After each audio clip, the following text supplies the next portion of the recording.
Hello everyone, good morning and welcome back to my another new mini vlog. आज चाहिँ म र मेरो छोरी चाहिँ बिहानै उठेर चिया पिउनुतिर लाग्यौँ।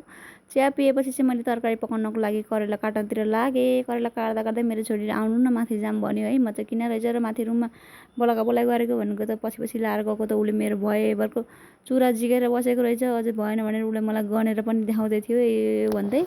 त्यसपछि चाहिँ म तलतिर आएँ होइन। तल आएर म उसको जुत्ता पुलिस गर्न थालेँ, झोलाहरू प्याक गरिदिन थालेँ, आज स्कुल नि त। अनि त्यसपछि चाहिँ आइरन गर्न लाग्यो। ठुलो नानीले चाहिँ म नि आइरन गर्छु भनेर आयो पछि अनि उसले आइरन गर्यो। अनि त्यसपछि चाहिँ उसले भिडियोमा मैले आइरन गरेको भन्दै सुनाउँदैछ कि। अनि त्यसपछि चाहिँ मैले उनीहरूलाई ड्रेस लगाइदिनतिर लागेँ। ड्रेस लाउँदाखेरि दुईजनाले यति झटाउँछ कि मलाई।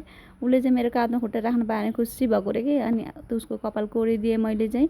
सानो नानीको चाहिँ भिडियो खिच्न पाएन, ऊ चाहिँ भागेको भाग्यो हो। रेडी गरेपछि चाहिँ उनीहरू यसरी नाच्दै थिए। अनि म चाहिँ गएर हेरेको त उनीहरू नाच भिडियो अन रहेछ नि त। अनि त्यसपछि नाचेको देखेर मैले चुप्पा खाएको त उनीहरू फेरि नाच्न सुरु भइसकेको रहेछ। त्यसपछि चाहिँ म बाहिर आएँ। बाहिर आएर हेर्दा चाहिँ मेरो हस्बेन्डले चाहिँ कुखुराको खोर सफा गर्न लाउनु भयो रहेछ होइन। कुखुराको खोर एकदम मैला हुन्छ कि धेरै कुखुरा भएर। त्यसपछि चाहिँ उनीहरू चाहिँ छाता बढेर रेडी भइसके। अनि त्यसपछि उनीहरूलाई पुऱ्याएर आएपछि म चाहिँ लागेँ मकै सुकाउनुतर्फ। यो भुवाभरको सबै पछाडि देखेको बोराहरूको मकै चाहिँ हामीले दुइटा मिलेर सुकायौँ होइन। मैले पालो छ नि भन्दा भन्दै मान्नु भएन, पालो छ भए सजिलो हुन्थ्यो। त्यसपछि चाहिँ मैले लागेँ नानीलाई खाजा बनाउनुतर्फ। उसले चाहिँ मलाई गाजरको हलुवा ल्याइदिनु भनेर एकदम 4-5 दिन भइसकेको थियो कि त्यही कुरा भनेको रट्टाको रट्टै। अनि यहाँ चाहिँ गाजर पाइँदैन नि त, बजार जानुपर्छ। अनि बजार गएर बुवाले ल्याइदिनु भएको थियो।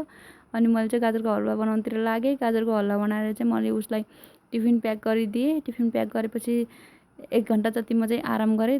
2 बजे उठेर चाहिँ मैले खाजासाजा खाएँ। खाजासाजा खाएपछि चाहिँ हामी खेततिर लाग्यौँ धान रोप्नको लागि।